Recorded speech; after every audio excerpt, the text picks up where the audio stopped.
Hello, everybody. Welcome to our second poetry evening. It's so nice to see you here. Let's enjoy these beautiful poems that we have created in last month or longer. So this first poem is from Clover, and dear Clover is here. So I would ask if maybe you can read it out yourself, dear.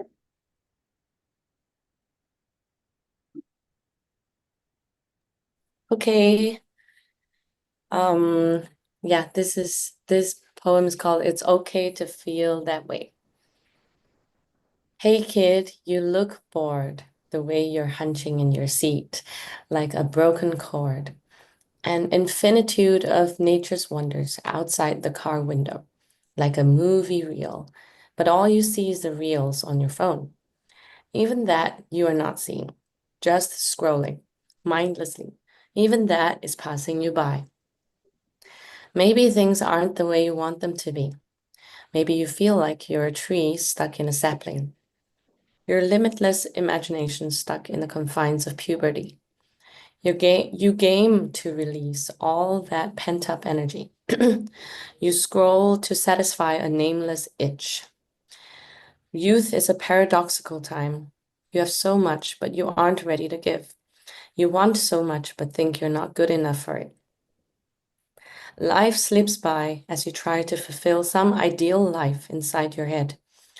What's the meaning of having youth when we're not ready to use it?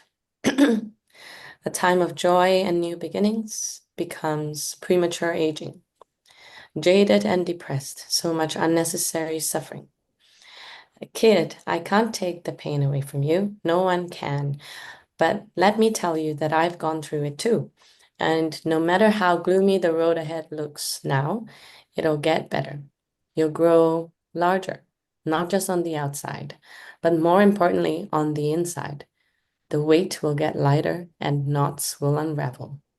The fire burning inside you will reveal itself as your own light. Till then, my hand is always there for you, and my heart is always beating with you because I am you.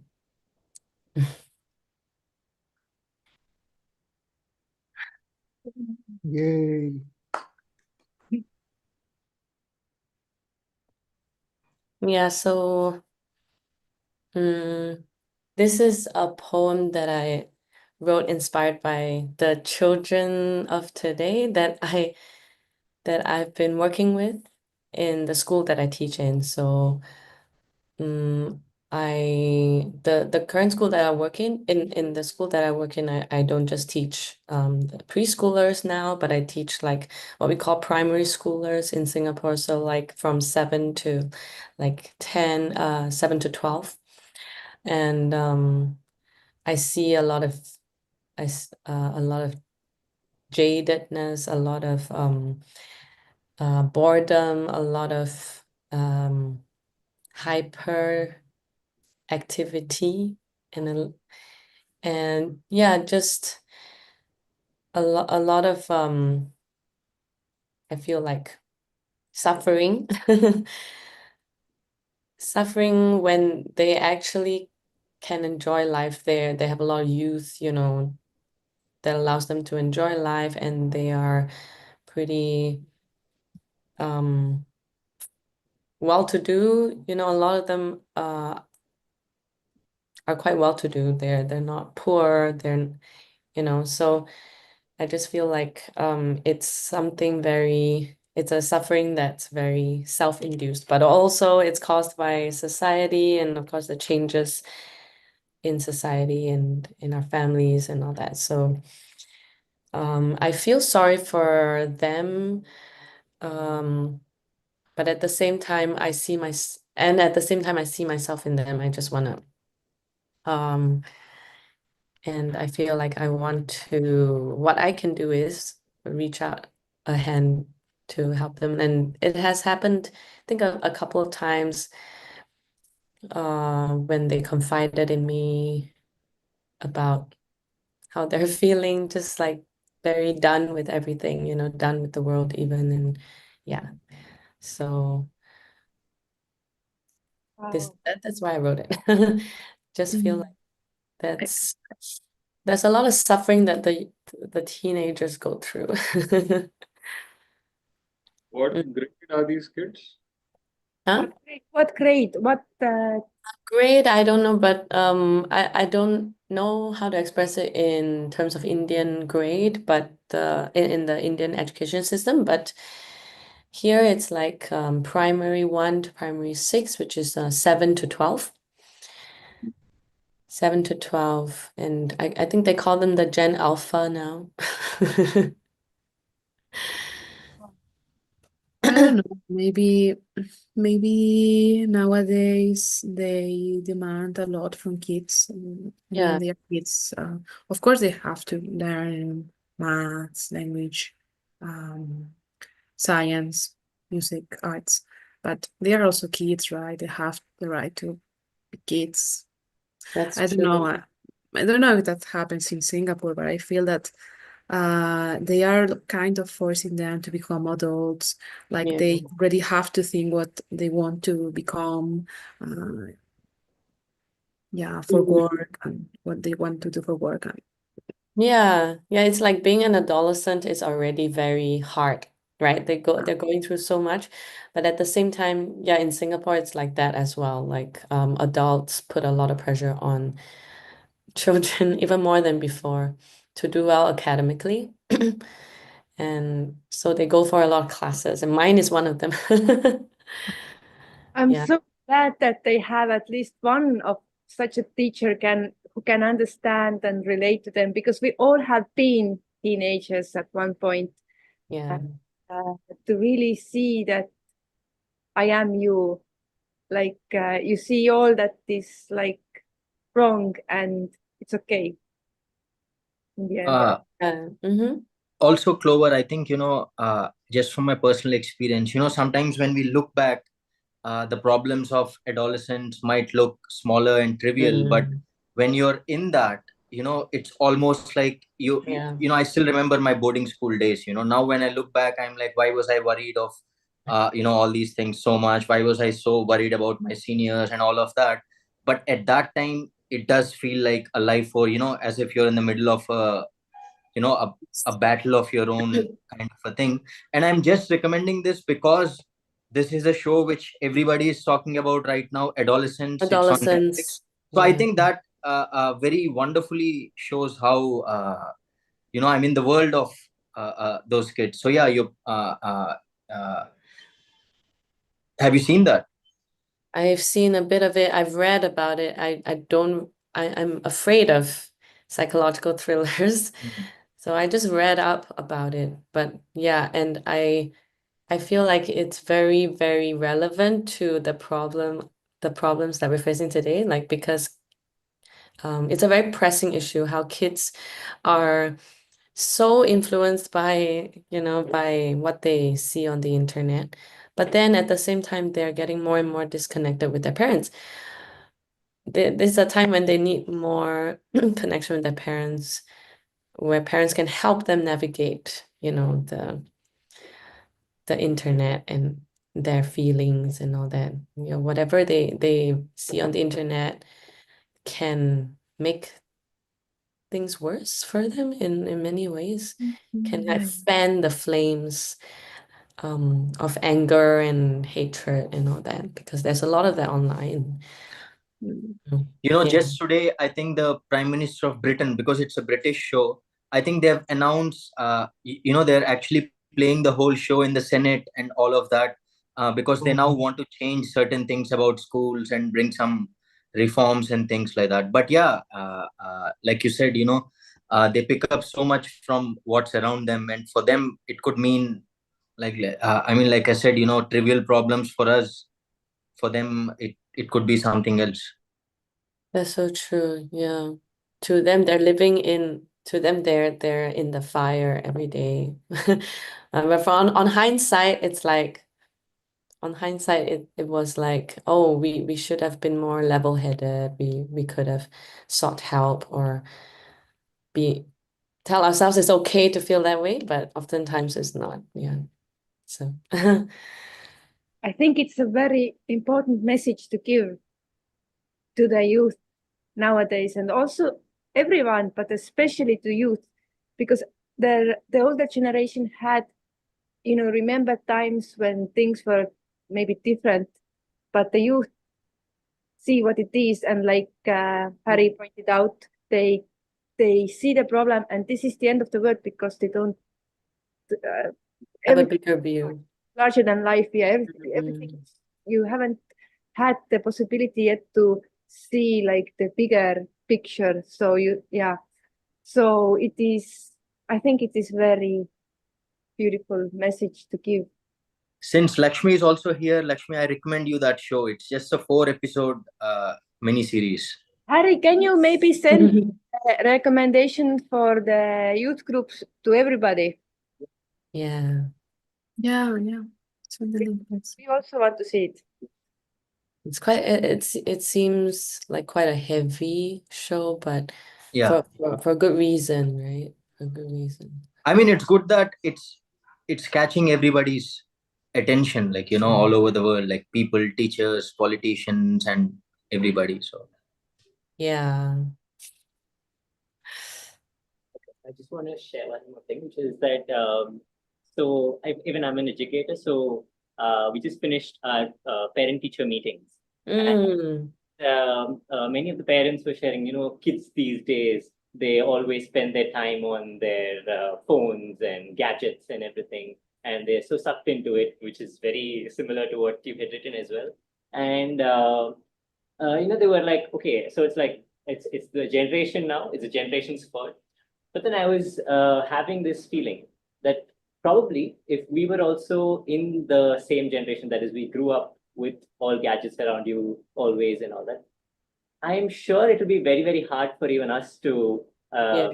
do all this and come out and have that life. So when you say in the end, because I am you, I think that is where that connection comes. The more we understand that, okay, we are them and we will also behave like them if we are given those current present scenarios, then from there that understanding comes and we can help them from there. That's a very, I love the last line, because I am.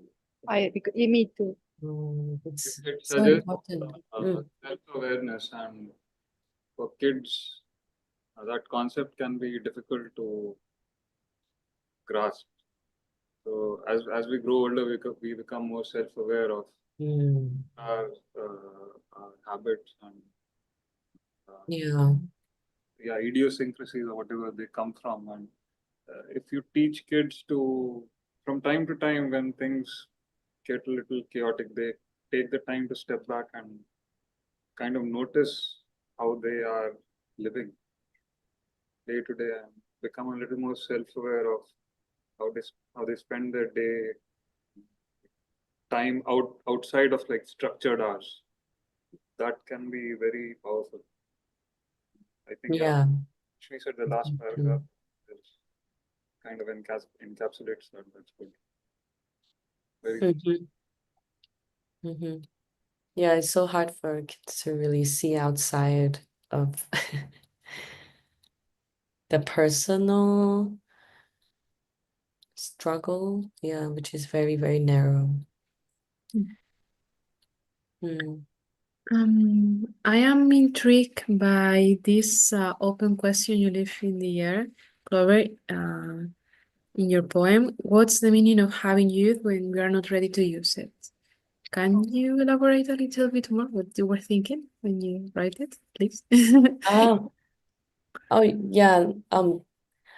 So this is something that I've been thinking a lot about, like the fact that like youth seems to be it's like we have everything in youth, right? We have energy, enthusiasm, we have idealism, courage and everything, and the fresh eyes, but yet it's like kind of suppressed by this self-doubt, low self-esteem, and society, like we're sensitive at the same time. We're very sensitive, right? I guess by, pressures from outside and yeah, so it's like I just feel like yeah, why why is it that we during our youth we have all the essence of youth, but but we're not at that age we're not ready to use it. Yeah, so I am intrigued by that. I'm asking that. Um, just trying to understand a bit more about that. But then probably it is meant to mature, like the youthful energy is meant to mature. And then we that to a point where we can use it. So at first a lot of it is like there's a lot of burning, there's a lot of it's fuel, I feel. Yeah. A lot of it becomes fuel for our emotions, a lot of our enthusiasm and everything, all the essence of youth becomes fuel for our desires, emotions, and everything that's a bit too strong to be controlled in our teenage adolescence days. But I guess as they mature, probably then that's when we're supposed to use it. But then, yeah, like, so that's why, I mean, the suffering of teenagers, it's like, I feel like the suffering of teenagers, that's what I'm trying to get at with that question. It's like, it's a very sad struggle, Yeah. painful. So I'm Mm. like, what's the meaning of it? Yeah. I Mm. don't know. Maybe learning to live and express yourself within the limitations of the system. Mm. I Wow. think. It's like if you can really overcome it, it's Mhm. you'll be even more powerful after that. I feel that youth have this wonderful thing that they believe they can do because they don't know yet that how hard things are. And Albert Einstein Mm. have written somewhere that people didn't succeed or do until somebody came and succeed because nobody have told him yet that he cannot. And I feel it's the youth sometimes like overestimate their powers, but because Mm. of that, they're sometimes able to achieve things that the others are not even trying because they think, oh, it's something way beyond. But it's like they have this, I don't know, like enthusiasm or this like Yeah. boldness, yeah, fearlessness. Not in the sense that they are fearless, but they are not. They don't know to fear. Mm. Nothing have happened yet to think of them in that direction. So that is actually a power. Uh, Mm. I think also like in a science, it's good to have a young scientist who have not get like too much mind fixed how things are and are a little bit more open to what might happen or what. That's why I feel theosophy is so important because Mm. teaches us to be open-minded and to see each situation as a new, although we knew what is told about the other situations and things. But this is, I think, one of the things in theosophy that people who are like a long-term theosophists often have this element of youth, that they are like Mm. full of wonder or like in that sense open, that they don't say it is not possible. Mm. Like, yeah. And if you're saying like you have the youth and you're not ready to use it, but I think it is, but how can we use it? It Mm. and this good aspect of the youth throughout our lives. Yeah, and I feel like that's what the ATA is helping youth be able to make use of their youth, right? And like Yuna is a great example. I feel like she's so wholesome. I mean, it's not like she doesn't have her problems, but I feel like she would be more equipped to handle her problems by, through theosophy and through just like more holistic education, where, like what Mary Kay said, like to become more open-minded. I feel like that definitely would help. Okay, Thank you. thank you. Maybe we can go on now the next poem.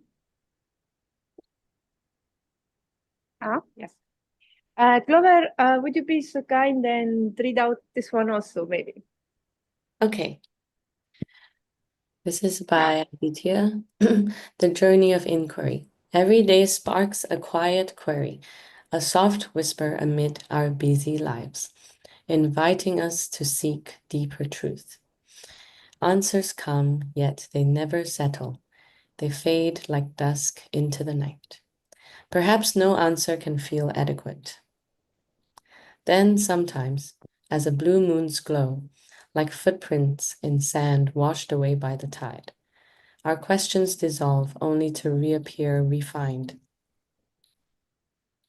The cycle of questions and answers continues until the questions themselves are gone, not from lack of seeking, but from a knowing beyond. This journey builds with each fallen leaf. Each small step feels like an inward spiral. Each step a quiet shedding of the known, revealing no answers, but a deep, silent growth. With every stride, a finer query emerges, not a reset, but a step along this quest. And with each passing question, a deeper love unfurls within. Will you keep seeking or wait quietly till the next question fades?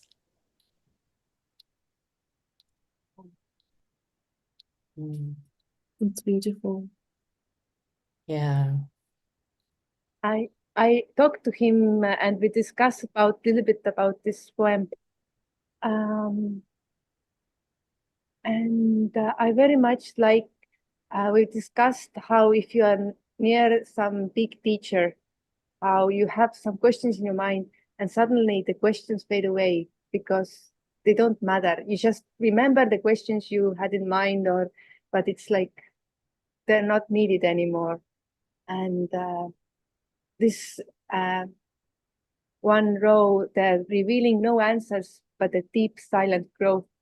I can really feel that it is like, it's like you don't have answers, but at the same time you do because it's enough. But the thing, how the questions arise and fade away. But we all are, as a Theosophist, we all are in this journey of inquiry. Yeah, I like that line as well, revealing no answers but a deep silent growth. And yeah, it's true, like when you're in the presence of someone very wise or even the master within, there's no seeking of answers. It's just there. And yeah, silently, I feel like you feel that growth without needing any. I feel like, yeah, it's like usually you feel like you need answers to be poured into us in order for us to grow. But yeah, it's something completely different. Sometimes you need to ask a question and you will, like, it's like maybe the answers will come one day, maybe it's not in that way, but it's important to ask, to have, like, sincerely ask, I think. Yeah. The cycle of questions and answers continues until the questions themselves are gone. So Yeah. it's like each question, the meaning of the purpose of each question is to lead to the next question. Yes, the cycle, yes. Yeah, but it's very beautiful when he says, until the questions themselves are gone, not from lack of seeking, but from a knowing beyond. It's like deep understanding of whatever it is that you're struggling with. Mm.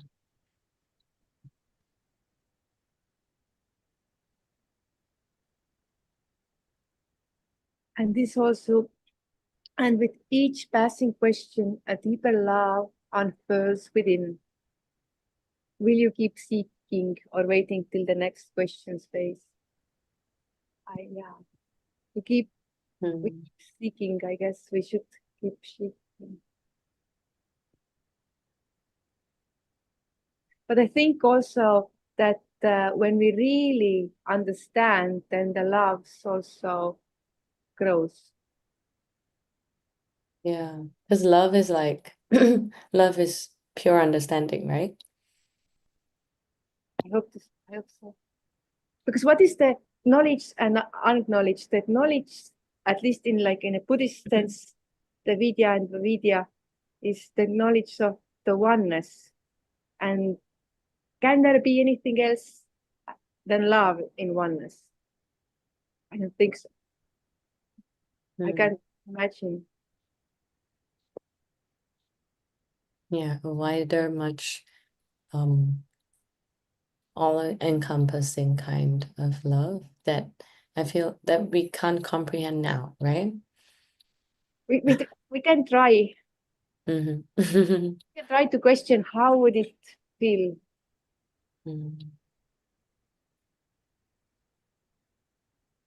Hello. Hello. Hello. When I read this, I imagine the initial question as a stone that fall in a lake, a very big lake, and then it will start making the first round of ripple. Then when it dips down, there is a little bit of response, and then when it goes back up, there is a new question that is also a response of the first answer, and then it will continue like expanding into like rings. And at that point the first question disappeared already, but it has traveled through like far and wide into like much bigger than the initial question. And then at certain point the whole ripple will disappear, but it still remain like enlarging throughout the space, which is quite beautiful. Thank you. Thank you, Leonardo. I was just thinking while you were talking about how we became a part of Theosophical Society or learned that we had the questions. Each of us has some questions, I think, unless we were born in a Theosophical family. But even then, to become a member of TS, you have to have some questions, and those questions lead you to another questions. And if you start getting some kind of answers that are satisfying, then you be near this place or this source. And if you were saying like how some questions, initial questions I had in my mind before I come, and the questions I have now, and the questions maybe that I will have in the future. But if I wouldn't have the first questions, I wouldn't be here. Yeah.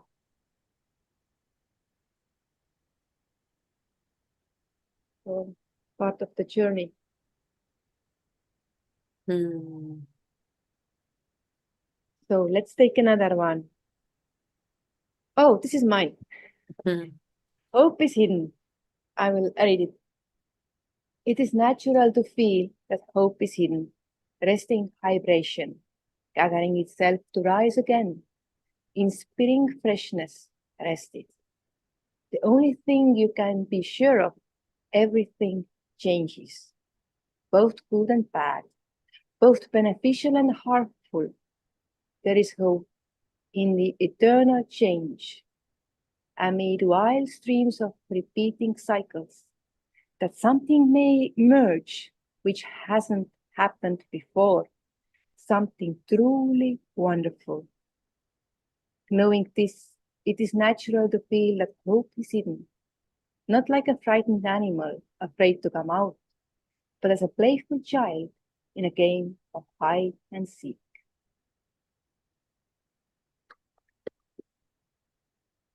Wow, it's beautiful. I feel this is something that shoots in this time, that people feel a lot of, like you said, like depression, and but it is hope is underneath. It's like waiting. Like if I'm thinking about how Theosophy says that all the cycles and how everything comes for some reason that has been before, but if like everything has a reason, you have a cause and effect, but over that there is a possibility of something new or something different, or that there's a possibility that we do something differently. Something happens that never happened before. I like this idea because it, although it is like ever changing, ever repeating evolutionary cycles, but yeah. Yeah, I love that as well, because I feel like what it makes me think of is that oftentimes what we want to happen may not be the best. But hope here seems like the hope on of the grander scheme of things. And that when something has never happened before, that may be surprising. Yeah. Could be a long time down the road. When you hoped for something earlier on, but it only hope only delivered, a lot further down the road. And I feel like that's like it's like time with a capital T knows when things should unfold and how. And yeah, we should put our faith in that hope. Yes, in that sense that you have something in mind that should happen, and it will not unravel in that way. And in that sense, hope is that something better or something different will happen, and it will be still okay. And one day looking back, you see, oh, it was always okay. But also this thing that everything is changing. I had a Buddhist teacher, Geshe Pema Dorje, who, when he was a child, escaped from Nepal, and he described the journey, how everyone in the family, he was like 10 or 11 years old, everybody in the family gets sick, and he was the only one who didn't. So he was bringing some firewood and finding some food for the family, and he described how hard it was that time. They were living in a tent while coming over the like mountains. Some people lose their fingers or toes because it's so cold, and it was like really, really hard times. And at that time, he always remembers everything changes. Everything changes. If it's hard, it means it will not last. Also, like if it's good time, it will not last. But it gives like hope that everything is like hope to carry on. Yeah. Yeah. I very much like the tone of innocence in the poem, especially in the last part, when you say not hidden as like it's afraid, but as a playful child. I think that that's very beautiful. Like maybe you're saying, and if this is not your aim, please correct me. But yeah, with the sense of, this hope is natural. It's something that comes like the joy in children. It naturally happens. You don't seek for it. Miracles are everywhere. You just have to pay attention. Yes. Yes. I remember yesterday this lady, Jane, talked how she was in the library, and one day the book almost fell onto her, and how she used it in several articles later. And I like things happen, like it's like a miracle, but like yeah, each of us, if we start thinking somewhere in our life, something has happened that you cannot like explain, but it gives hope in that sense that, yeah, there is hope.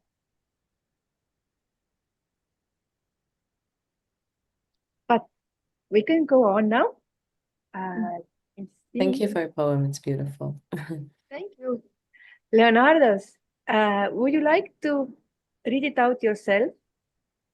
You have such a nice like voice.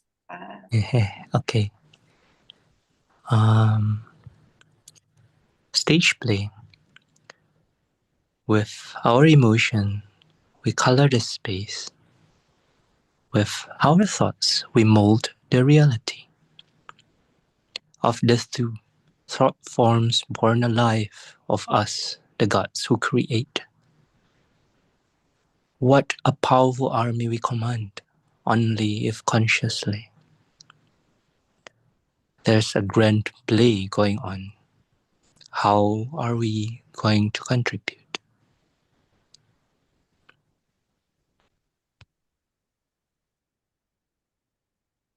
Thank you for Adi to suggest us this beautiful film, Dead Poet Society.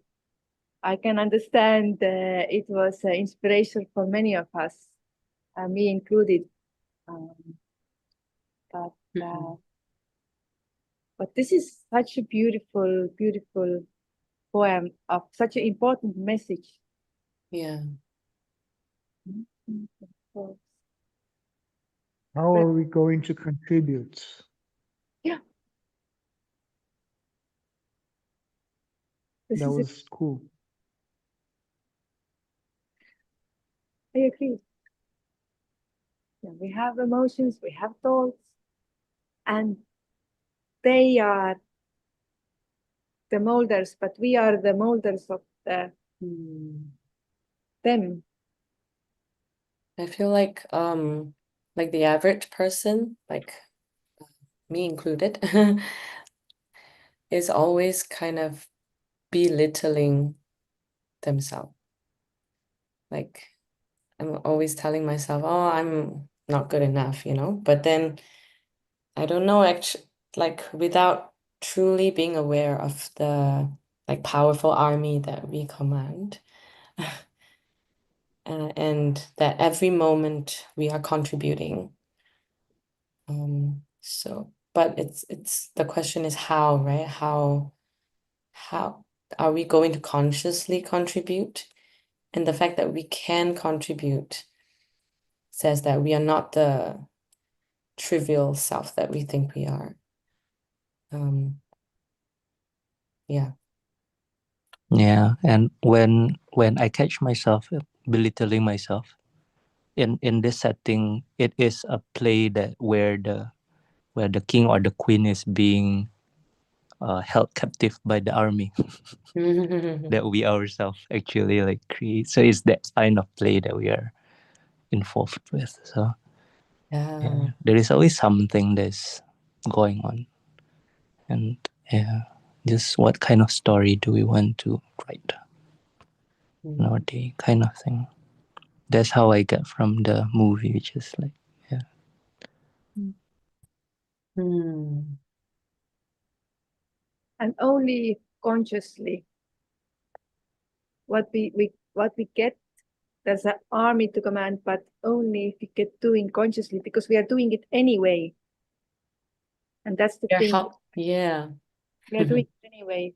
But how much more powerful is, somebody says that the body is never more alive when it's dead, like a physical body, because a lot of, if the life force goes, then a lot of things are going on. But this is not like, they do not have like, they are starting working chaotically and then they come apart. But the thing is to consciously hold and build it. This is the main thing to learn, I think, in this physical stage at all for the soul. to do it consciously. I am also thinking, about the great responsibility.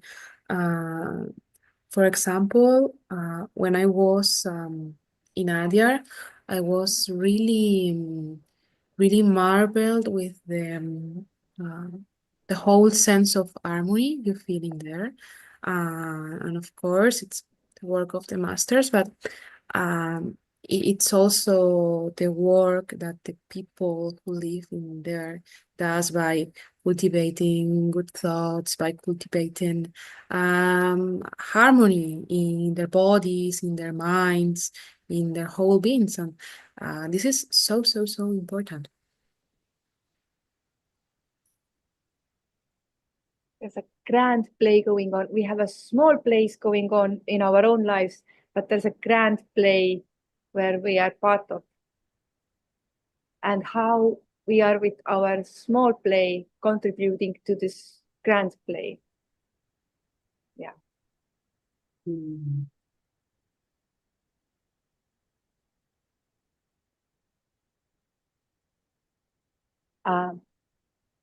Maybe we can have another fun from Leonardo's. Leonardo's, would you be so kind and also read this one? Oh, I thought it's only one. No. Okay. Home. Sometimes it's okay not to do your best. When the wheel of fate sets you flat on the ground, putting more effort won't change a thing of the result. You're human, so it's okay to feel discouraged. Sometimes it is important not to do your best. You just need to get back up again, as the same wheel does turn in an upward cycle. But for now, you can come running back here anytime. Always. No matter how old you are, you'll always be my child. This here will always be home.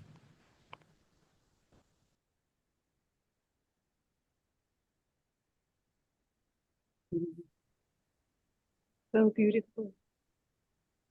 To feel at home would be like to feel safe, right?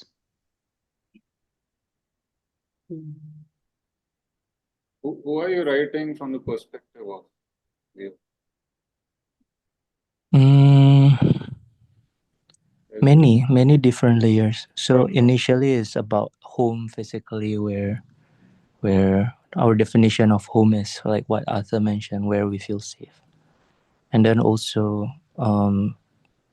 I tried to write with the capitals also, in the sense that it's like when there is capital, it means something of the inner,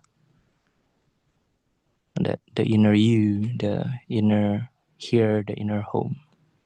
That a lot of times and sometimes and maybe eventually that home doesn't mean the physical place where we feel safe, but it is like somewhere where we go back to when we are meditating, and we can only reach through that, in that sense.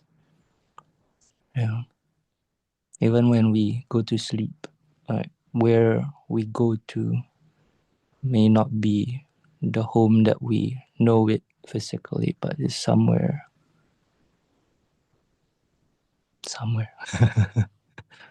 Yeah.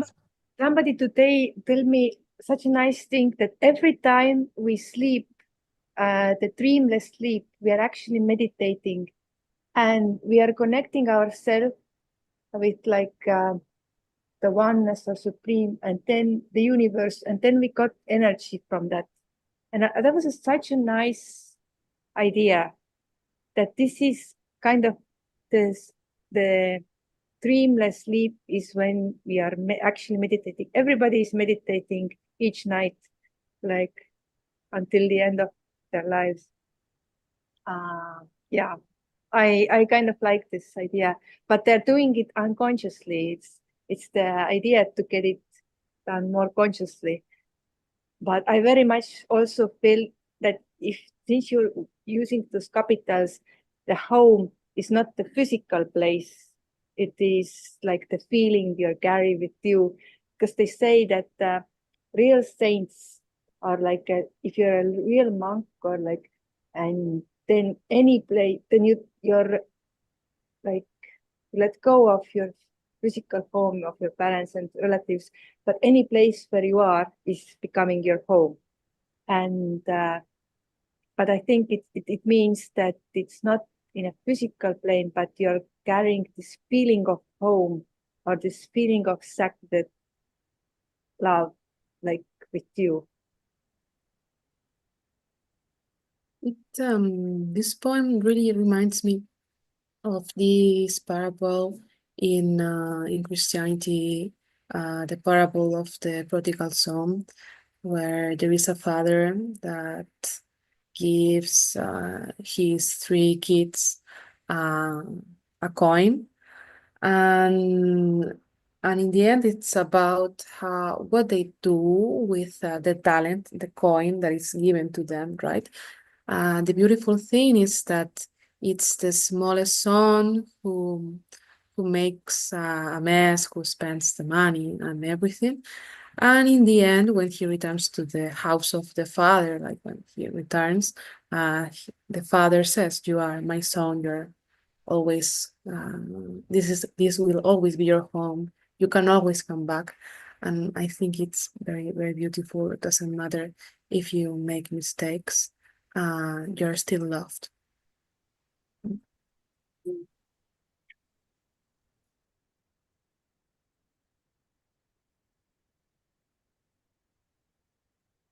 I feel that this poem also carries lots of hope, and it's okay. The same kind of feeling that come from several of poems so far. But Feels very warm. yeah.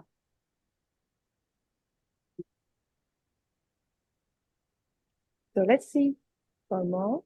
Miriam, would you be so nice and read out yourself your own poem? Okay. Since you're here. Shift to the Divine soul, arise. The new day has just begun. There, in the horizon of hopes and dawns, our snowy teardrops melt with thine. Lands emerged from the veil of night, and the misty dew flown, blowing dandelions in the morning sun. Smoothly as fine spring rain, silence whisper your invisible name. And oh, divine soul, I swear, I could gaze, light exploding in the air. Poor fallen angel, I don't know how to pronounce it. Destined. Destined to earth, the unattainable is your breath, and yet you fail to conquer it again and again. Will I ever measure up? God, please take me back. Everything is lost in mundane black asphalt paths. Please, let me go where these iron-laden wings long for.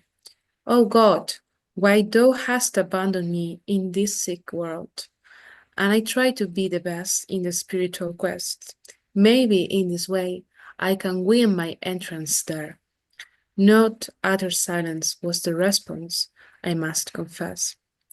Surrendering to the pleasure of senses and oblivion, cursing and burning in my heart God and all religions, for having banished me to this land of horror with all its companions, turning to be what I once so hated, puppet of my own thoughts, a prisoner. Blind at sunrise, deaf to the voice of God, I killed the missioner. Sooner than later, there I was, a poor faithless renegade devil. Strife, pain, war, and misery created, whenever my terror and hatred feet rested. I am known by the name of Tolling Humanity, and I beg to you, please, do not abandon me to my destiny. Listen, listen, listen. If thou shalt search for the glory of heavens, first set your eyes in the dormant spirit of all your brothers and sisters. I don't think I understand what the poem's about precisely. It's about spiritual pride. It tells the story of reincarnation, like being not being in touch with the divine anymore, and about the cycle that the human soul, uh, at least what Theosophy teaches us, has to do. Mm. Interesting. Really, really interesting. Feels like an epic. Yes. Yeah. And the misty dew blowing dandelions in the morning sun. This is like lives that comes and yeah. A poor fallen angel destined to earth. Yeah, we are all angels, like they teach. The difference is fallen angels is the ones who are fallen into the being born in a physical realm. But Gods in exile. yeah, Yeah. but it's not where we are fallen forever. This is just a time, very exotic place, like some say. In if you think the whole spirits are who are out there, how few of them have even the possibility to live and learn from this experience of physical life. It's like a very exotic, and same time it's so hard. You have this black asphalt mundane path, and you have to Yeah, it's also about, okay, maybe this world up there, it's so wonderful and it's so enlightened and everything, but what I intend, it's like, okay, but maybe in this world made of asphalt and with all their problems and their suffering and everything, the divine is also in there. So it's like how to really find that, even how to find joy, how to find love, how to find everything beautiful, even if the circumstances are bad. And therefore, hence your final line. First, set your eyes in the dormant spirit of all your. If thou shalt search for glory of heavens. It's like it's still there, right? It's like, but it's dormant. It can seem like it's yeah, especially in these times. This kind of reminds me of what William Meader says quite often in his talks in the TSA videos that they upload. He speaks about the sacred core of things, that no matter how ugly they may seem on the outside, there is a sacred core in the within. And like more specifically, there is like a personality and a soul in every, not just every person, but like maybe even in an institution or a situation or circumstances, there is a personality and a soul, and there's a so even in the worst of people or the worst of situations, what is the deeper purpose? I feel like that's what I get from this.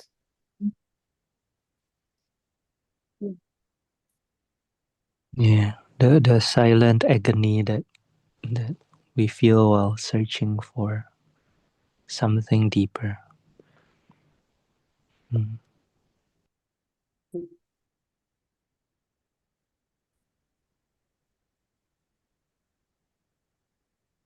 It's so hard to be human. a poor faithless regated devil, the pain and war and misery I created. Like it was said in one of the previous poems that do you take the responsibility of creating what you have created? Do you do it consciously? Like Leonardo said, that war and misery I've created, whoever. And now, The story of humanity many times. It reminds me of something I was reading very recently. So it was about how all this we see around us, we feel like puppets imprisoned by our habits. And if there's a God, the God is quite heartless because of the things that are around us. So what is the real purpose of life is we were asking. And so for that, they were saying, okay, so it's on the outside, the outer world is like this so that you get that inner realization. If the outer world was all perfect and full of pleasures and happiness and nothing wrong with it, then you will never turn inwards as such, and you will never have that realization. So the entire point of having this entire drama, the outside world, is so that you can have the realizations, and with those realizations, you can spread that, and as well as live with those even in the midst, learn to live with that even in the midst of everything, so that it's all your own. You can really personally, independently be that. That sense of being, that sense of joy, is something that that the entire design is part of. can you put this down as a form of poem? Like you have it all. Like just write it down. Next time. I recorded it. I will. Yeah, it's good that it's recorded. That's so well said. I also think like wow, yeah. So you're saying we should chase perfection but avoid attaining it, so that we keep chasing perfection. No, the perfection is attainable, but the need to try to achieve it is like compulsory. We should aim it, but it's like it's not possible, but we should still aim it. So the thing is, like, you turn inwards, so you see all the external things like this, and you question and you turn inwards, and you find that real self within you. I'll say, like that deep inner self. So when you find that inner self and build a connection with that inner self, then that provides you the joy and the happiness and that perfection as much as the inner self has. And of course, matter has its own limitations. So it's about expressing that inner self in an imperfect material world. Yeah, I think that's such a beautiful truth, because without the strife and the limitations, we won't turn inward. We won't become self-conscious. Strife, war, and misery. Can you say a little bit louder Louder. for me to hear it? Yeah. Not to excuse the strife and pain and war and misery, you have to.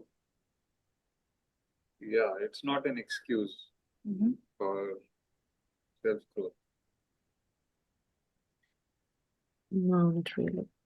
But the marvelous thing is that many of the great sages of humanity, their lifetimes in Earth were really hard and really horrible, and they suffered a lot. Even HPV, her last years, she had very little money. She was poor. I mean, yeah. So, but given all that, she was always giving herself for theosophy, and and trying to help in the ways she did. So I don't know, it's admirable. Yeah. The the really great beings are the really sacrificial ones. Also, one thought that came to my mind when you were talking about her, like one thing is suffering in a physical level, and the other thing is suffering in your mind. Because human beings are often suffering, like Clover bring out the youth suffering. You're on your mind about things that is going on that not actually ever happen or what, like, but if I feel like such big souls, they are, I hope that they are a little bit suffering less because they have not little bit, but they have in some extents like overcome the lower self. That's true. So I hope, because what you said is true. I know Eckhart Tolle said like he has such a big suffering that one point he felt like I cannot go on anymore like that, and then something changed. And but like, what can't go on like that anymore? Yeah, I read it also in his book that his life was terrible. He at a point he had no home, no work, no family, no nothing. Yeah. And something shifted in him, and just look how many people he helps right now. Wow. I was having this random thought. Like, okay, I play video games, and so getting that analogy. So imagine like if life is a video game, or it's like a game. You keep continuing playing the game if you're all winning and doing well.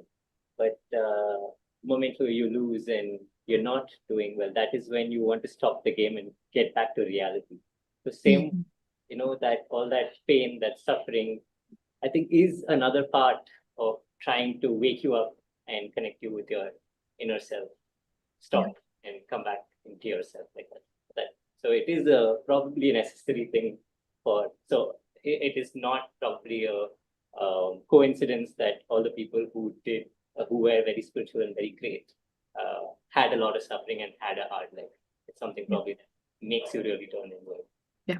Another cool plot for a poem.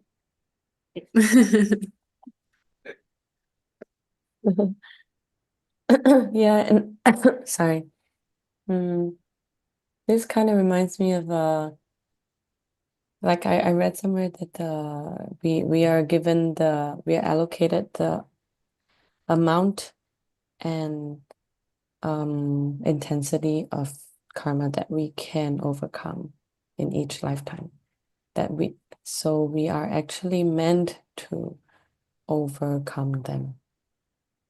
But I think for different people, it's different people have different capacities to overcome hardship. So some people can overcome greater hardship.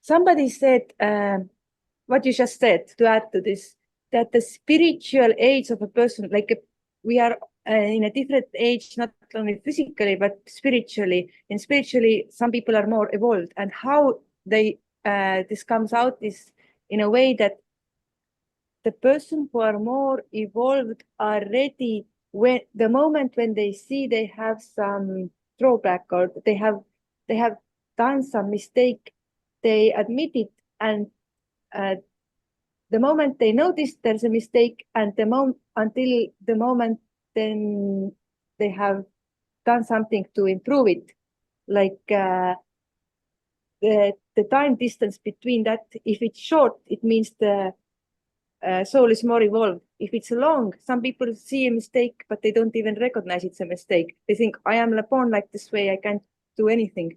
but to think that you are okay, this should not be like this. I can do something. I can change, like the willpower, like even if it's not something easy. Yeah, that this is something we should do as a evolving soul. Yeah.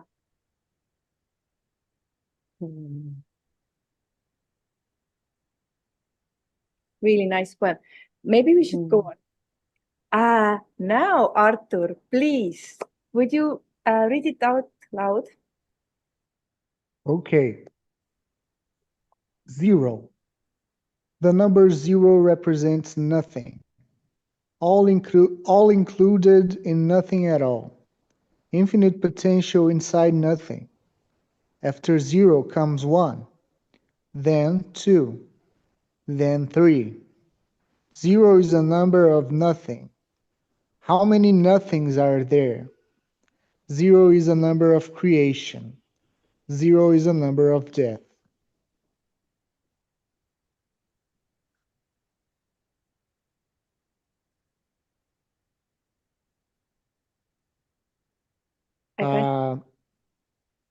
You can say. No, I kind of feel after the last line, this poem continues. Like in a silence mode. Mm-hmm. It's creation. Silence mode. Yeah, but like, yeah.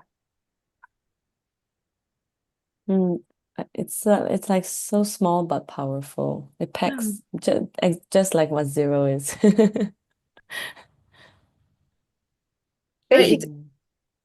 It's very profound. Yeah. Then almost 1, 2, 3, 4. 10 lines, but 0. Yeah, how is it possible that a thing can be and not be? Yeah. I feel there is a very intricate connection between 0 and infinity, because even like as this was saying, 0 is a number of creation. Like even according to science, the universe, it came from nothing, and still it has like everything. And even in terms of spirituality, we say you just still the mind, make sure that there's no thoughts, like go into that quietness, that nothingness, and then you will find everything. Everything. That nothing is never nothing. Also, it makes me think like even in what Theosophy says, even in Pralaya, even Mahapralaya, it doesn't mean that there's nothing, but what is in a state that not much is happening, but it's like a sleeping until something starts. And what I imagine that in the beginning, there's this one circle that is 0, and then like a point happens inside it. So this is another thing that before manifestation begins, it's a 0. So 0 is the number of creation where everything starts. And also it's the last in that sense that when everything, the Manvantara ends and goes back to Pralaya, then I imagine it's also 0. Nice. Infinite potential inside nothing. Yeah. Right? Yes, Arthur, what were you thinking? Well, in tarot, 0 is the card of the Fool, and that card is about new beginnings. It's about potential and well, it makes me think like so many things can be created, so many movies and songs and poems, and they come out of nothing. Before they are created, they are simply nothing.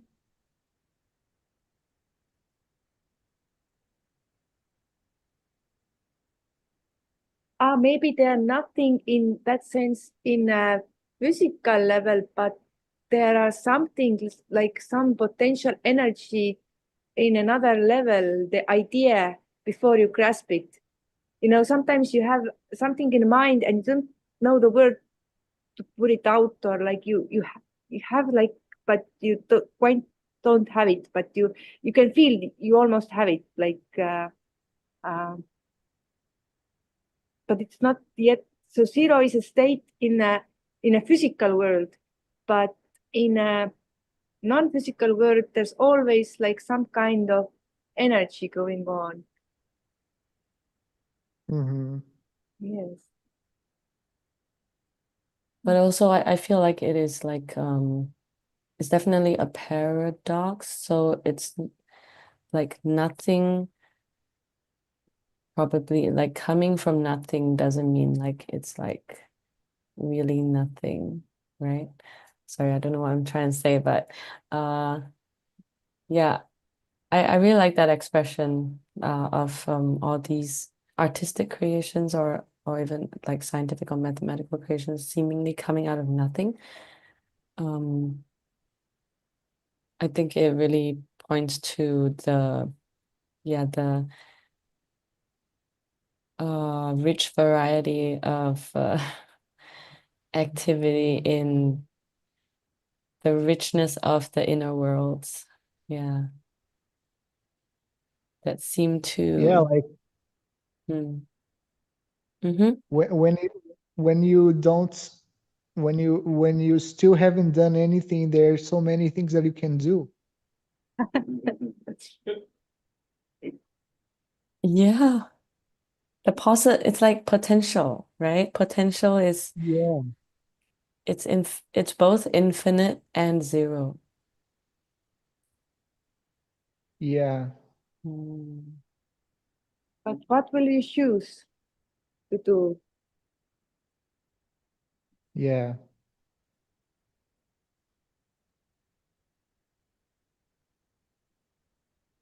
Yeah, the moment you choose it, it will come something, it comes a thought form and so on.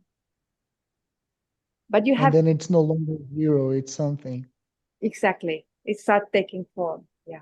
But since Clovis said mathematical, so it reminds me of I read this thing about how the universe, according to some myth, was formed between devas and asuras, and then trying to churn the Milky Sea or something like that. But then and then in terms of the Big Bang and the early universe, and how really something came out of nothing. They were saying how there's matter and antimatter, just like positive and negative comes out of all zero. So and it makes up zero. So I really felt that connection. Okay, that positive and negative in all cases is coming from that zero. So, And going back to that. and zero. going back to zero, exactly. I just like how proton and antiproton, electron and anti-electron are just coming every moment they're coming out and going back to zero. That at every moment. So space is actually not zero, but it always has. Yeah, if you add up, it is zero. But for some time, it seems not zero, but actually it is zero all the time. But if it's okay, I would, if there's no more comments, I would go for the next. Yeah, please. Just a little thing. I think it's many philosophers have discussed this thing about whether there is something pre-existent or an eternal flux, like maybe the Greek philosopher Heraclitus said, right? Or if it's just nothing and then starts to be something. It's very interesting, and I think the key concept here is time, is the perspective where you are setting whether a thing exists or not, because zero is a number of creation, also can be a number of destruction, right? Zero is a number of death, it can also be a number of life, as Lakshmi was saying. It's both things. When you are in a sphere of time, meaning that you have polarities. But when there is no polarities, because nothing really exists in the sense of existing as we understand it, like having two, like the secret doctrine says, then zero is nothing, because it doesn't exist. But a thing that doesn't exist doesn't mean that isn't there. I don't know. This is Yeah, it's like it's the very confusing. potential of all manifested. It's beyond manifestation, right? Is that what? Yeah. Yeah, it's so profound. Yes. And yeah, it's beyond polarities. Beyond polarity. I very much felt like what Miriam said was about the emptiness that Buddhism is saying. I think Kim Dew mentioned something about it, that because I also feel that there's this paradox here. It is death, it is life, it is creation, it is like it's just zero. Kim Dew said paradoxes are only paradoxes when you look at in this certain level, like level of duality. But if you rise above the duality, the oneness, then they cease to be paradoxes. Then they are life. And like you said, there's the ugliness when there's the beauty. There's the small when you have something big compared to. If you have like one aspect to name, then you have the other one. But if you do not name something beautiful, then also there's nothing ugly. Or if you like you were telling about asuras, like and devas were fighting, but one was like the negative and one is like the positive power. But when you don't like name them, like if it's just an energy and this energy doesn't take like this side or this side, then it's just like energy. And if it's like, then it's like in a peace, and if it's peace, then it's nothing, like it's like emptiness. Yeah, it's a potential, like that something might come. Yeah, it's the concept you give to certain things. This is, for example, when Krishnamurti was saying, "What is a tree?" But think of a tree without imagining in your head what you have been told that a tree is, like with the leaves, the trunk, the colors. Without that, what is a tree?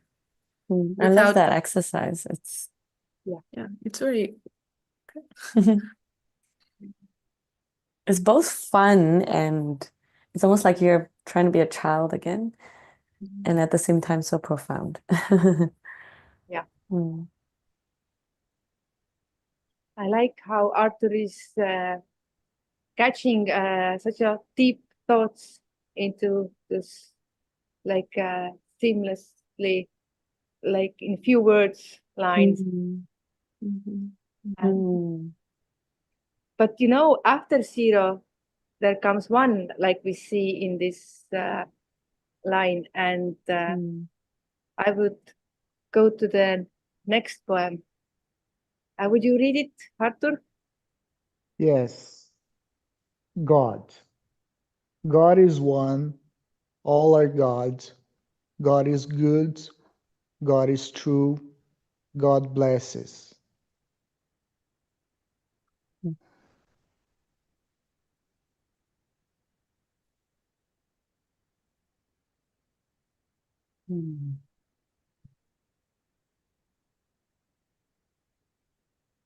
They say God is Atma in Theosophy, right?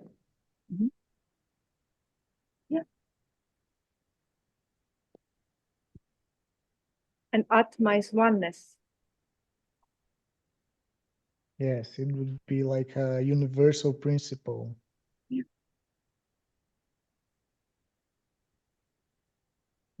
So then God is one.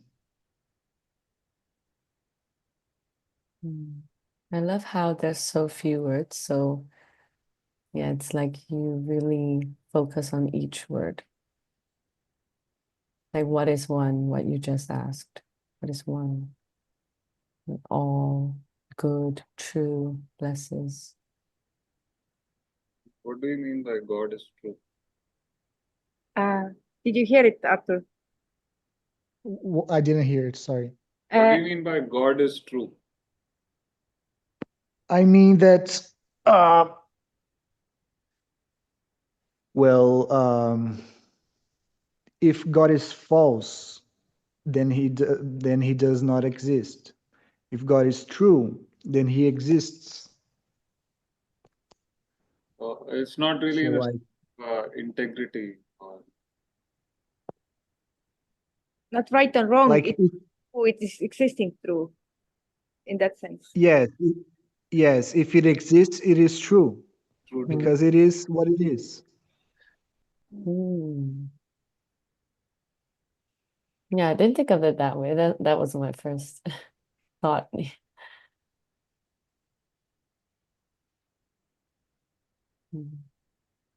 Like in this poem, I explored the concept of God based on my own experience. I like that your experiences ended with God blessings. Yeah. Yeah. There are people who pray to God. Islam is submission to God. What is your relationship with God? May I ask? Well, God to me seems like a spirit which seems like a sun. Like it's a spirit that shows up once in a while. When I was in Adyar, I saw these spirits with a ball. I think like made me think about when you play with the ball, when you have fun. So I think it's a good spirit.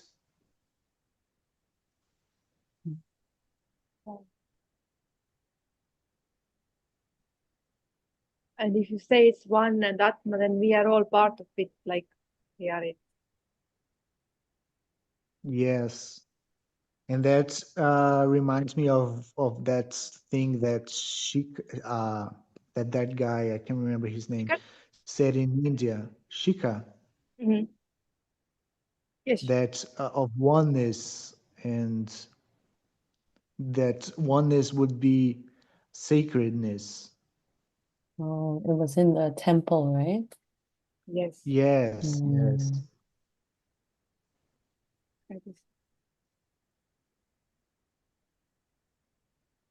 What do you mean when you say God is good? In the context of if all are God and God is all, then it would imply that God is universal. It's like good and bad. And so when you say God is good in terms of that, then what do you imply? Well, I think God, all are gods in the sense that every being is God. But God is also God by himself. Like he is everyone and he is himself as well. And as himself, he is good. He's a good spirit. And I feel like goodness here could be, is it like something beyond good and bad? Yes. Me too. Maybe good with a big G.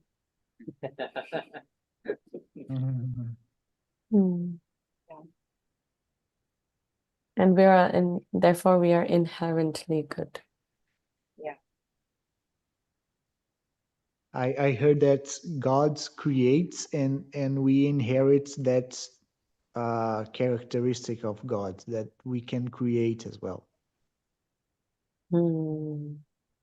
That's why we are writing poems, because we can, because God gave us the power.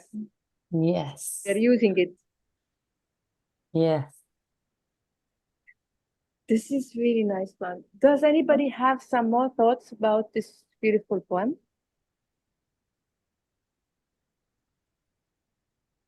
If not, then we should go on to the next one. So, let me think.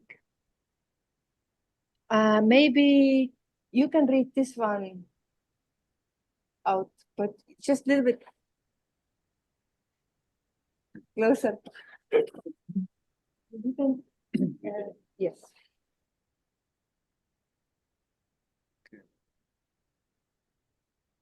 Creation, because sound engenders, or rather congregates the elements, is within the sphere of alchemy. H.P. Blavatsky. In the beginning was sound, which we call the word, germ of light, life, and mystery. In the beginning, before the darkness, the mere vibration of an echo was enough to shape luminescence. The world became world in the beginning by the very causes of the word, and we became humanity because we were embraced by a verse. That word spoke, vast logos, pronouncing itself, and within it, all existence was already contained. In the beginning was sound, a vibrating factory, an immense powerhouse of silent intermissions, the refuge of our being made flesh. In the beginning, and still today, we are the name resounding in the syllables of the one who calls us. Yesterday, today, and forever, words, sound, utterance, a power that heals and engenders, the key to ritual and magic. Today, in the echoes of those strings, as in the beginning, lies that name, a resonant multiverse. Wow. It was by Catalina. She wrote some, she translated into English some poems she wrote when she was a young Theosophist. So, and I very much love it. I feel how there's a connection, what Arthur said before about God and about duality.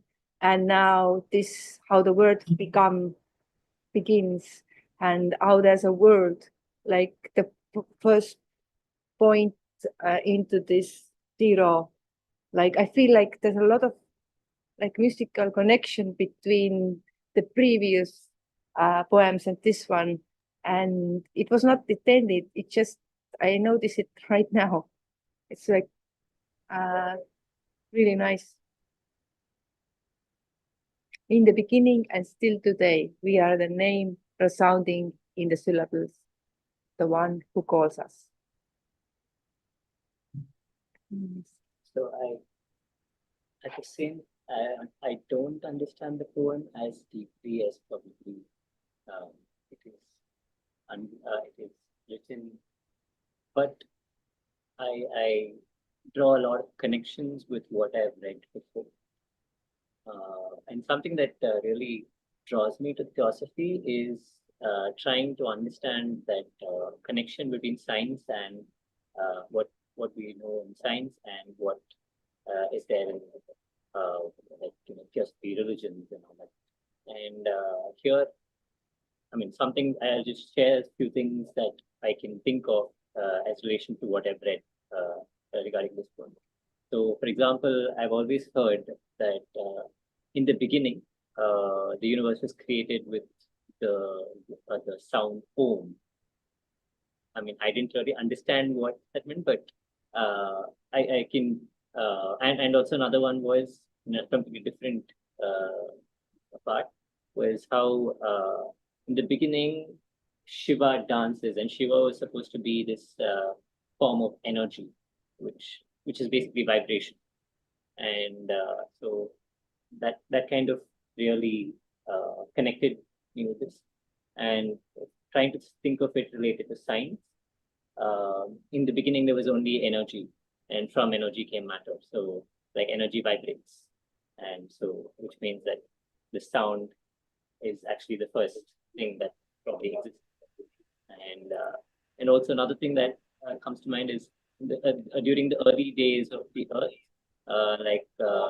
gods were, what do you say, they communicated with humans through sound from the skies, is what something I've read. So that is again another, yeah, so all these things that come to my mind when I read this book. Yeah. Thank you for sharing. Yesterday, today, and forever, word sound utterance, a power that heals and engenders, the key to ritual and magic.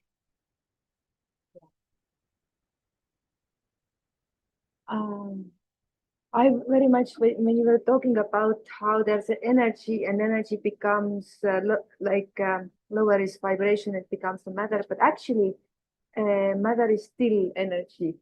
Solidified energy. Yeah, Yes.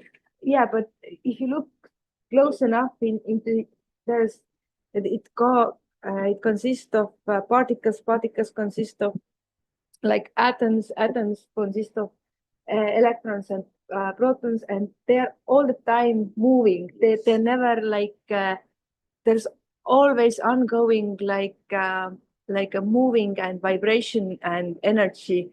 And there is no dead matter, like Blavatsky have said in Secret Doctrine. So, so in the beginning, there was vibration, and this vibration in various ways is still ongoing.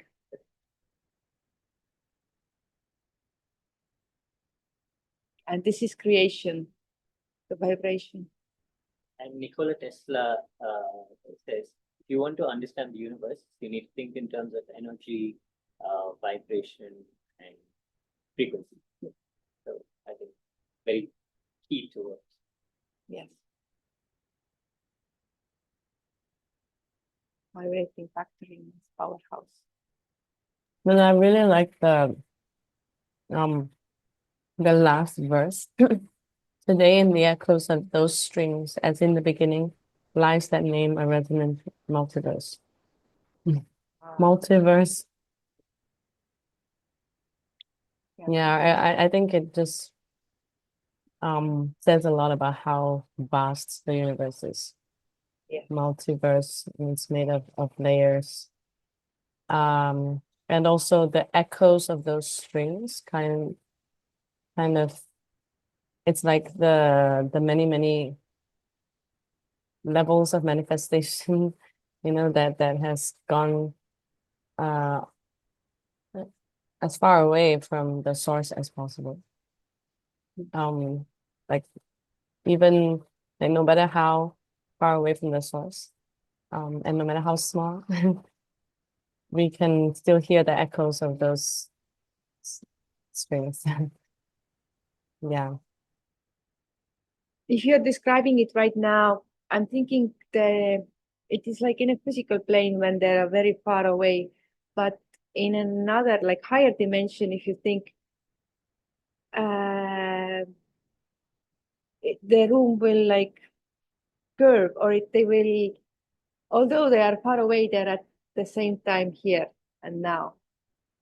I think if you step outside the time, then everything that has happened and will happen is happening are at the same time. Like everything has already like happened. Yeah. So I think the strings are already like here and already somewhere far beginning. But the multiverse, yes, the word multiverse is, it's not only this universe, it is like endless possibilities. And with the last word, it resonates endless.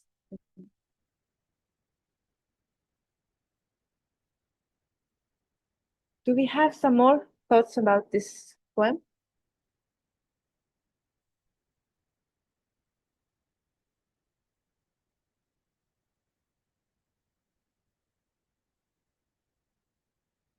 So many of these poems can be really compiled into a book. I was thinking They're so good. I know. Yeah. But another good one, and maybe Lakshmi will read it. Let me, why is it not working? Because Okay.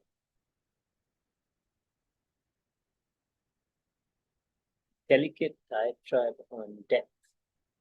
Death is a bird that flies and finds us in a gentle silence.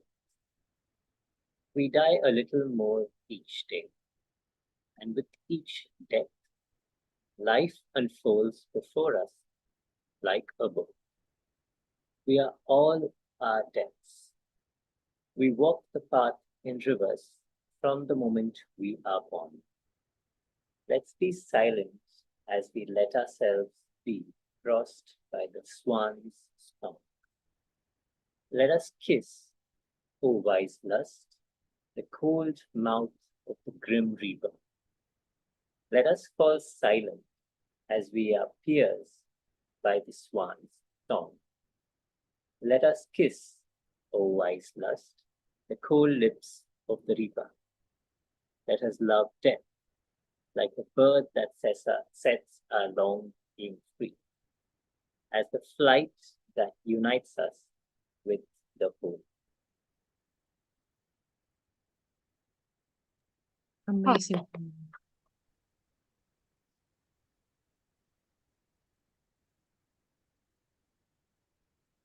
So, Mary Kay, you said Catalina wrote these originally in Spanish, right? Yes, yeah. They might be having some extra verses that not coming out right now, but for me, always poems are about the meaning, not so much the words. Imagine how poetic it would be in the original. Yes.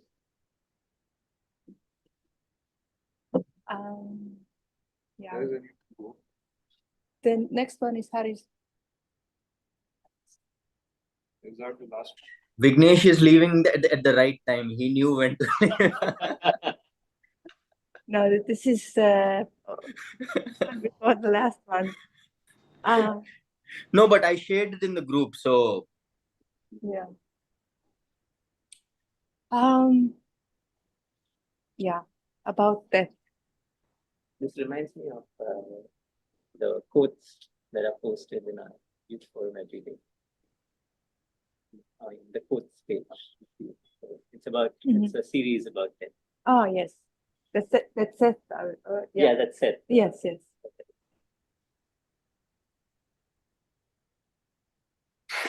Yes. Why we transform ourselves. Form ourselves, yes. Maybe there's this symbol. We walk the path in reverse from the moment we are born. What could that mean? I think because we die a little more each day, and with each death, life unfolds before us like a. What I understand from it is that it's like a new beginning with each and everything that you let go. A mental death, maybe. And so, which means that related to that, we walk the path in reverse from the moment we are born. Because we go into things and then let go, and then again, find a new one.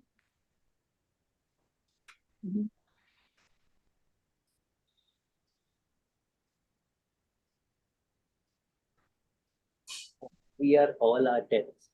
Sounds very similar to, I mean, it reminds me of what Krishnamurti says, like, tell each and every person that, I'm paraphrasing here, tell each and every person that you're meeting that a little part of you is always with them and dies with them. Yeah. But let us love that like a bird that sets our longing free. A bird that sets our longing free.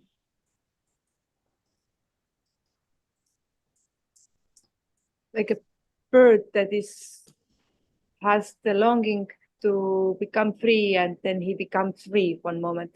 Because we are like in a cage on this human body, where we feel suffering and old age and sickness and many things.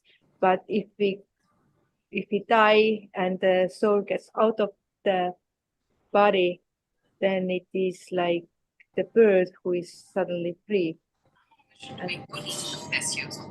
Hi, I'm Divya and I live in Dubai. My 20s, they were all about them. Yes, Harry, do you want to say something?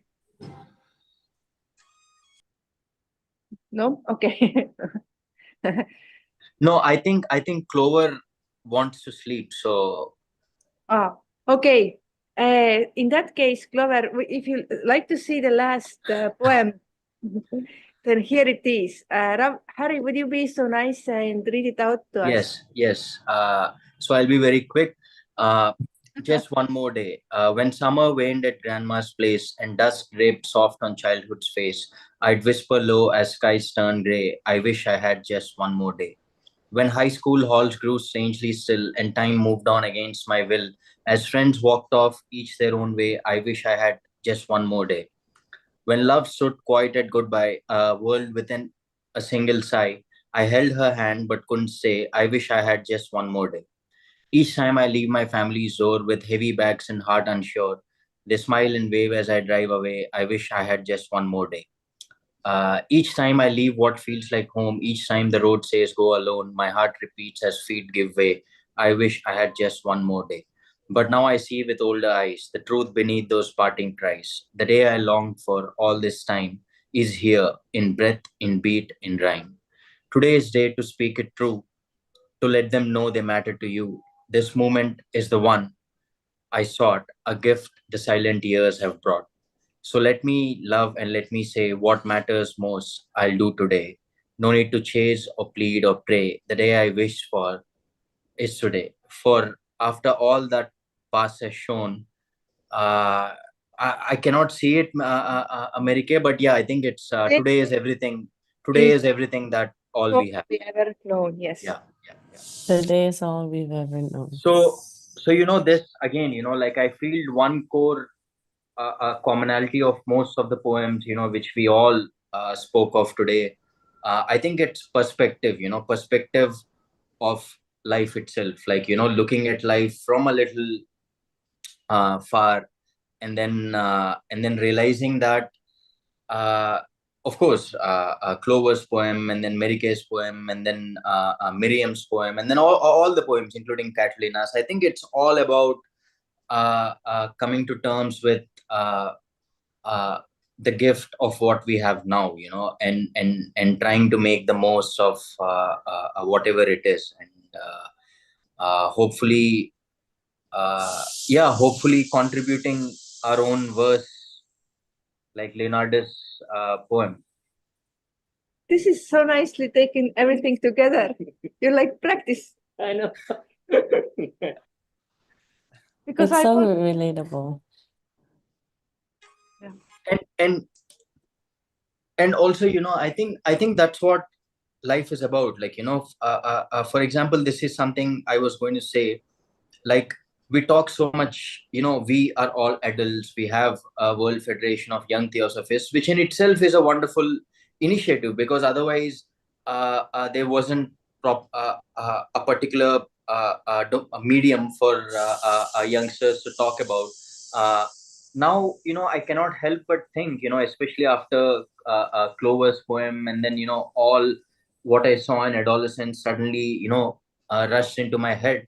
I cannot help but think, is theosophy accessible to kids? Like, is theosophy accessible to adolescents? Because um, when we look at something like a religion, religion is made up of allegories and stories, simple stories, like which kids can relate to. Christianity has that. Hinduism has like tiny little mythologies and allegoric stories which kids can connect to and learn something from. But I cannot help but think, I mean, it's a question, like, is theosophy uh, accessible? Is it a language that kids can talk, like, because it is important, and now we have the perspective to look at life, and then, to understand everything. But I feel something like theosophy should have something. I mean, I don't know. I don't know what we as Theosophists can do. So yeah, it's an open question.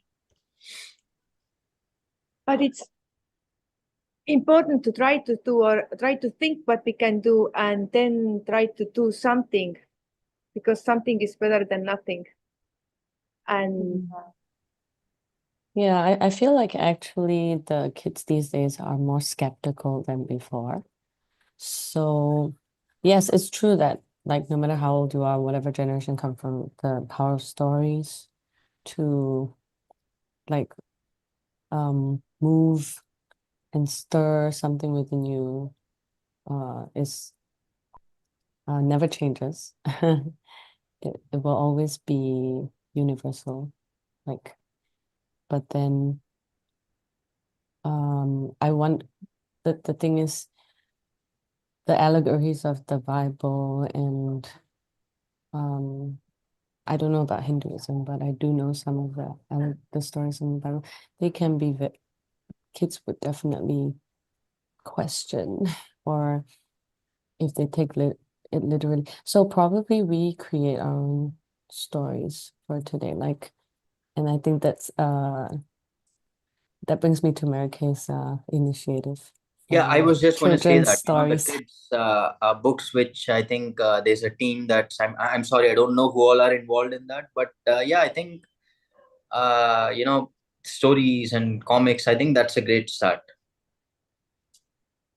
thank you, Harry. For sure. And movies, of course. Yes, movies, filmmaker. But I think a nice poem and the thing that you always wish you have one more day. But this is something people say when they are at the end of the life. It's so nice that you can bring it out now, and when you actually have some more days. Actually, Merike, I think that's the fear. Actually, this poem came out of fear. From the inside more than anything else. It's like, you always for example, as simple as coming to convention at Adyar, the first 3-4 days, it just goes off, and then the last evening when all of us gather sitting somewhere and then talking, and then suddenly you're like, oh, I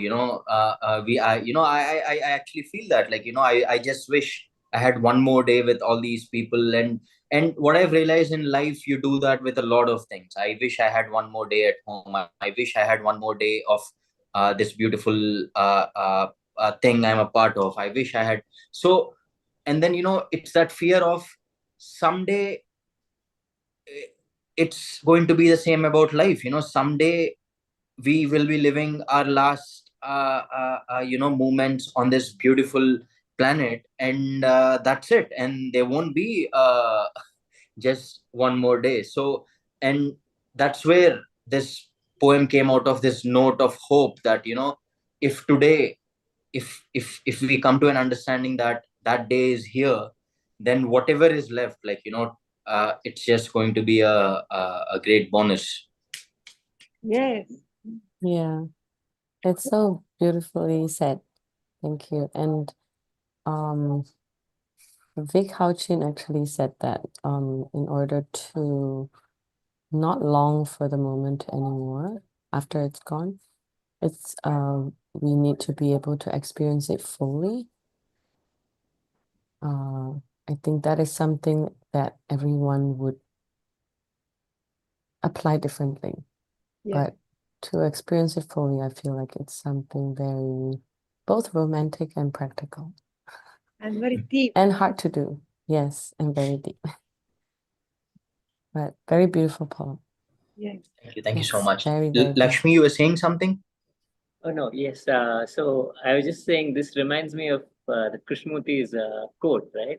So, which says, I don't really remember the exact word, but then again, I'm paraphrasing. So it's like, how would you live your life is something that he was asked. And he's like, as if every hour is the last hour, and as if I'm going to die the next hour. Yeah. And that's actually very connected to what Catalina's poem was also saying about it. And I was just thinking as I was reading the poem first, So which means in the first few lines. So would you also say that I wish I had just one more day to live? And I like how the poem ended. So yes, Yes. very No, also I think, for a while when I read the poem after this whole thing happened, I was like, it could very well, I think it's one of those things of when you fall into this inquiry, the earlier poem, at some point your questions disappear. So I think definitely in the beginning, when I was writing this poem, it felt it's coming out of this uh desire, like, can I have more of this? Can I have more of this day? Can I have more of something like that? But I've realized, if you properly, like what JK said, if you die to every minute, or if you live all the seasons in a day, I think there's this one poem or something which he writes, if you're dying to every minute, I think then you're so much in the presence that this desire for just one more thing disappears. So I think that's how but yeah, definitely a huge Jiddu Krishnamurti inspiration. Like, I think that's what he also intends, which is, if you die and if you live as if you're dying, I think in that state of existence, I don't know how that is, because we are still not in that state, but maybe to somebody like JK, when you're so much in the presence, I don't think for them death exists or the end exists. So Yeah. Yeah, live as if you just have today. yeah. But having said that, it is so easy to say that, but it's one of the most impossible things to do, because the moment I turn off this laptop, I'm already thinking of what is it tomorrow, what is it day after tomorrow, what is it after 20 years, or what am I doing this. So the moment so I think it's very easy to say, but yeah, it's one of the most difficult things to do. But I think at least if we remember that, it makes the present a little more special. Yeah. For example, the next time we all meet for a gathering, maybe I'll just try to be present even more, in the present, so that but yeah, I mean, it's just that I think the desire for just one more day would be dissolved the moment I am more present in the in the now. Yes. Yeah. And I feel like it's also like, I mean, what seems like a paradox is that we experience the present moment, yet at the same time, we have to take care of the future, and we have to reflect on our past. So how are we going to reconcile the two, right? But then I think if we truly live in the moment mindfully, like dying to each moment, like you said, then this paradox becomes reconciled, I feel.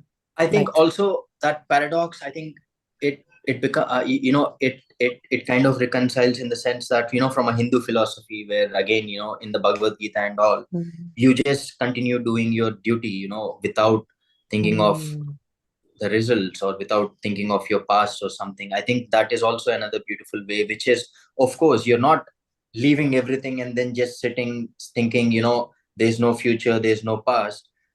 We are here, we'll continue doing, we will wake up tomorrow morning on a Monday morning, and we'll do everything that is required of us, everything that is necessary for us to do everything. But we just detach ourselves from what was and what is, and yeah, maybe something like that. yeah, that's beautiful. When I read and when I listened to your comment, Harry, then I remembered I recently read about quote about saying every person and every situation, we meet them like last time, and we do not know when it's the last time. When usually we do not know, sometimes we do, but most of the times, if we do something, we don't know this is the last time I saw this person, or I'm experiencing this thing, but it's the last time in this life. and we all meet many times, not only to the future poetry evenings, but also like hopefully like many creative things in many lifetimes where we work together and try to understand. And what you've begun, Clover, that how can we help the youngsters, and how Adi brought this idea that we have our thought, we have our emotions, and they're our army, how we will command it. Do we do it consciously because we are doing it anyway? And how, like Miriam brought out, like we are like in the devil who have done so much bad karma, but now we still have hope. We have the fallen angels, but there's just start looking your brothers and sisters, and like Arthur went on to the oneness, to the zero and to the oneness, and like Catalina went on to there how the universe begin and how there's a death, and now Harry take them all together, like if we have one more day, but we will have one more day, but it will never be the same. It will never be, we will be not the same, but we will be, and we will meet in another circumstances, in another poetry evenings where we have different kinds of thoughts, and it will be beautiful.